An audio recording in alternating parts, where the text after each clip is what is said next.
Dear audience, अस्सलाम वालेकुम।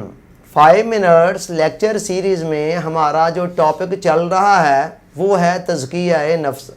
तज़किया नफ्स के ज़िमन में जो तीसरा परहेज़ है, तीसरी रुकावट है जिससे हमें बचना है, जिसको हम तीसरा जहर कह सकते हैं, वो है बदनिगाही, यानी आँखों को मिसयूज़ करना और आँखों का गलत इस्तेमाल करना और उनको खाम खा फजूल इस्तेमाल करना। आँखें भी कुदरत का एक अनमोल अतिया है और ऐसा अतिया है, ऐसी नेमत है कि जिसका कोई भी नेमल बदल इस कायनात के अंदर मौजूद नहीं है। लेकिन चूँकि बचपन से हमें मिली हुई हैं, हमारे साथ ही हैं, दिन रात होते ही हैं, इसलिए हमें इसकी अहमियत का अंदाज़ा नहीं है। हम इनके साथ यूज़ टू हो चुके हैं। मगर जब किसी से ये आँखें छिन जाती हैं तो उससे पूछे कि आँखों की नेमत कितनी बड़ी नेमत है और इसकी कितनी कदर कीमत है। आप गौर करें कि हमारे इल्म का एक बहुत बड़ा हिस्सा आँखों के ज़रिए से मिलता है। जब भी हम किसी चीज़ को पढ़ते हैं या देखकर कोई इल्म हासिल करते हैं तो वो आँखों के ज़रिए से, इसके अलावा माहौल के से आगाह होने के लिए, इर्द गिर्द के हालात से बाखबर रहने के लिए आँखें ही हमारा बहुत बड़ा एक ज़रिया बनती हैं। अल्लाह रब्बुल इज़्ज़त ने ये आँखें हमें इसलिए दी कि इनसे बामकसद चीज़ों को देखा जाए, हलाल चीज़ों को, जायज़ चीज़ों को देखा जाए, ताकि हमारे लिए अपनी रोज़मर्रा की एक्टिविटीज़ को सरअंजाम देना आसान हो जाए।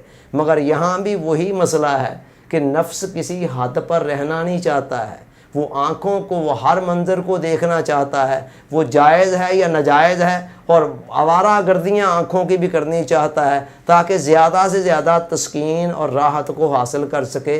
और यहीं से इंसान की मन की दुनिया के अंदर बहुत सारी ख़राबियाँ भी पैदा होनी शुरू हो जाती हैं। इंसान के कल्बो बातन की सफाई का आँखों के महतात इस्तेमाल के साथ किस हद तक ताल्लुक़ है, इसका अंदाज़ा आप कुरान की इस बात से लगाएं जिसमें ईमान वालों को हुक्म दिया गया, कुल लिल मोमिनीना यग़ुद्दू मिन अबसारिहिम व यहफ़ज़ू फ़ुरूजहुम ज़ालिका अज़का लहुम व अतहर।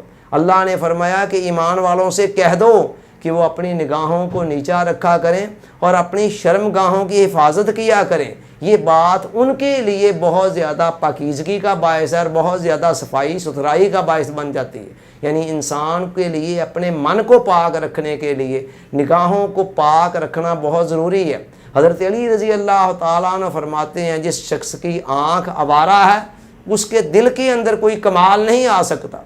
सूफ़ी बरकत अली साहब रहमतुल्लाह अलैह फरमाते हैं कि आँख, कान और ज़ुबान ये तीनों दिल के दरवाज़े हैं। इनके पाक होने से ही दिल ने पाक होना है। देखें, बाहर आंधी चल रही हो तो हम फ़ौरन क्या करते हैं, दरवाज़े, खिड़कियाँ, रोशनदान वगैरह बंद कर देते हैं ताकि गर्दो गुबार कम से कम अंदर आए।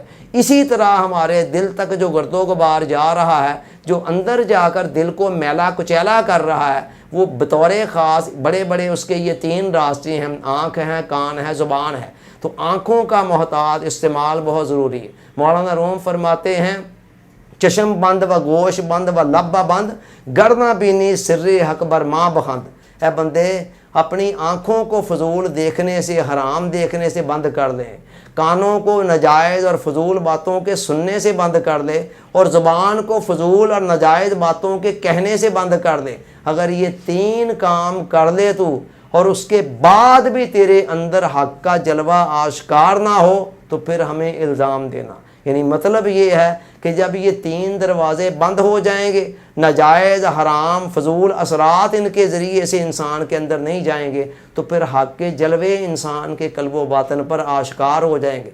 यूँ समझ लें, ये जो 2 आँखें हमारी ज़ाहरी हैं, ये ज़ाहरी आँखें हैं जिनको बसारत कहा जाता है। इसी तरह 2 आँखें हमारे अंदर हैं जिनको बसीरत कहा जाता है। बसारत का हाल ये है कि बसारत सिर्फ दरवाजे तक, दीवार तक देख सकती है, उससे दूसरी तरफ क्या है वहाँ नहीं देख सकती।